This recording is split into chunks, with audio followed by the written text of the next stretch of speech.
നാളെ ഒരുത്തൻ വന്ന് ഇത്ര പണം വേണം, ഇത്ര പൊന്നു വേണം എന്ന് പറഞ്ഞാൽ എവിടെ നിന്ന് എടുത്ത് കൊടുക്കും? ഏതായി ഒരുത്തൻ? ഏതെങ്കിലും ഒരുത്തൻ. അങ്ങനെ ഒരുത്തനെ ഇവിടെ വരണ്ട. എന്ന് വെച്ചാ അടുത്ത കൊല്ലം വയസ്സ് 20 നിനക്ക് അറിയാവോ? ഇന്നോ നാളെയെന്ന് പറഞ്ഞ് നിൽക്കുക ഞാൻ. 50 കൊല്ലത്തേക്ക് വല്യമ്മ ചാവാൻ ഞാൻ സമ്മതിക്കത്തില്ല. എന്റെ ചാവ് നീയാണോ നിശ്ചയിക്കുന്നേ?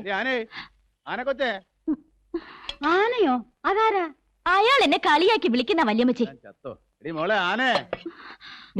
എന്തിനാണെന്ന് നോക്കി, അല്ലെങ്കിലേ അവൻ അകത്തോട്ട് കയറി വരും. എനിക്ക് വയ്യ, വല്യമ്മച്ചി എന്ന് നോക്ക്.